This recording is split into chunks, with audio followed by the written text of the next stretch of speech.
আর জি কর কাণ্ডে রাজ্য সরকার বারবার প্রমাণ লোপাটের চেষ্টা এবং বিচারের দাবিতে আজ দুপুর 12টা থেকে দুপুর 2টো পর্যন্ত বিজেপির সারা রাজ্যব্যাপী 2 ঘন্টার অবরোধ কর্মসূচি পালন করে।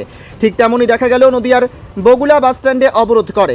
তাদের একটাই দাবি জানান এবং মমতা বন্দ্যোপাধ্যায়কে পদত্যাগ করার দাবি জানায়। আজকের এই কর্মসূচিতে উপস্থিত ছিলেন বিজেপির রাজ্য মুখপাত্র শ্রী শ্রমিক ভট্টাচার্য এবং উপস্থিত ছিলেন বিধায়ক শ্রী অসীম বিশ্বাস।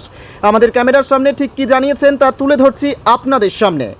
নদিয়ার বগুলা থেকে সুমন আচার্যের রিপোর্ট। পৃথিবীর 3 ভাগ জল 1 ভাগ স্থল, তাই পানীয় জলের অভাব নেই, কিন্তু বিশুদ্ধ পানীয় জল একটাই, বৃষ্টি অ্যাকোয়া।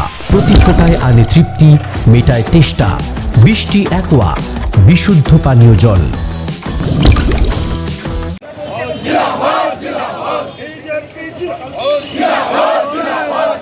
বিচার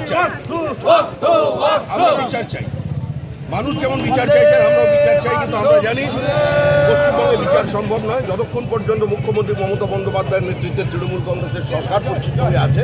পশ্চিমবঙ্গে আইন শৃঙ্খলার মৌলিক কোনো পরিবর্তন হবে না। এখানে কোনো আইনের শাসন নেই, এখানে শাসকের আইন আছে। বিভিন্ন জায়গায় বিরোধী রাজনৈতিক নেতাকর্মীদের মিথ্যা মামলায় গাঁজা কেসে পুলিশ করে দিচ্ছে, বিভিন্ন সময় বিভিন্ন ধর্ষণের অভিযোগ, খুনের অভিযোগে ডাইরেক্ট পুলিশ দিচ্ছে। সারা মানুষ আজকে উত্তাল হয়েছে, সারা বাংলাব্যাপী গণ আন্দোলন শুরু হয়ে গেছে। দল মত নির্বিশেষে এই সর্বব্যাপী সর্বস্পর্শী আন্দোলনে সবাই সামিল হয়েছে। আমরা বিজেপি আমরা আমাদের মতো করে সামিল হয়েছি, কারণ এই সঞ্জীব ঘোষের বিরুদ্ধে একমাত্র দল বিজেপি, যারা প্রথম রাজ্যপালের কাছে গিয়ে আজ থেকে 3 মাস আগে তার সম্পূর্ণ দুর্নীতিকে ফার্নিশ করে আমরা প্রমাণ সহ দিয়ে এসেছিলাম যে আপনি একে অবিলম্বে বরখাস্ত করতে থাকতে পারে না। আমাদের এই লড়াই দীর্ঘদিনের। আজকে দুর্ভাগ্যজনকভাবে যদি আগে কোনো ব্যবস্থা নেওয়া হতো হয়তো আমাদের এই ফোনটা অকালে চলে যেত। আরেকটা প্রশ্ন, যেটা যে ইডি আজকে বিভিন্ন জায়গায় রেড করেছে। ইডি সিবিআই এর দায়িত্ব বিজেপির নয়। আমার কাছে কোনো তোতা পাখির বাক্স নেই, আমি হস্তরেখা বিশেষজ্ঞ নই। যেটা বলবে কোর্ট বলবে, কারণ এই ইডি আর সিবিআই কংগ্রেস জমানার কেস প্যারেট নয়, খাঁচাবন্দি তোতা পাখি নয়। এটা পশ্চিমবঙ্গ তৃণমূল সরকারের সিআইডি নয়, তারা তদন্ত করছে, তারা উত্তর দেবে, আমি অ্যান্সার দেব। 15ই সেপ্টেম্বর আনুষ্ঠানিক উদ্বোধন। পোশাকে স্বাদ ও সাধ্যের হবে স্বপ্ন পূরণ। সর্বভারতীয় শাড়ি ও রেডিমেড পোশাকে সবার মাঝে স্বাদ পূরণ। ইউনিট অফ আদি লোকনাথ টেক্সটাইল, কাঁঠালপুলি রোড, সিংহাট মোড়, Chakdaha.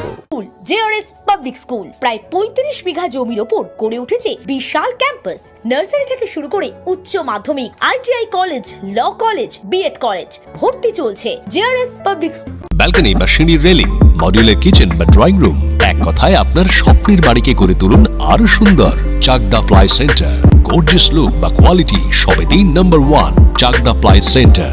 Chakdah ply centre, KBM, Chakdah, Nadia. কোথায় ইনভেস্ট করবেন, কেন করবেন বুঝতে পারছেন না তো? সঠিক গাইডলাইন পেতে আজই আসুন নদিয়ার চাকদাতে নিবেদিতা প্রাইভেট লিমিটেডে। Nibedita private limited, marketing and distribution service. Chakdaha aluminium centre, ply, কাঁচ, laminates, kitchen fittings, door lock, window ও অ্যালুমিনিয়ামের খুচরো ও পাইকারি বিক্রেতা। Chakdaha aluminium centre, Purbalalpur 50 number রেলগেটের পাশে, চাকদা, নদিয়া। হোমওয়ার্কটা করেছো? হ্যাঁ স্যার। এ বাবা, ভুল করেছো কেন? চোখে কেমন ঝাপসা দেখছি, লিখতে আর পড়তে খুব সমস্যা হচ্ছে। চাকদার মডার্ন অপটিক্স থেকে ভালো চোখের ডাক্তার দেখিয়ে নাও। প্রতিদিন প্রকৃত চোখের ডাক্তার ও দৃষ্টি বিশেষজ্ঞ মডার্ন অপটিক্স, চাকদহে। স্যামসাং, জিও, রিয়েলমি, নদিয়ার একমাত্র অথরাইজড ডিস্ট্রিবিউটর ঘোষ কমিউনিকেশন, থানার মোড়, চাকদা।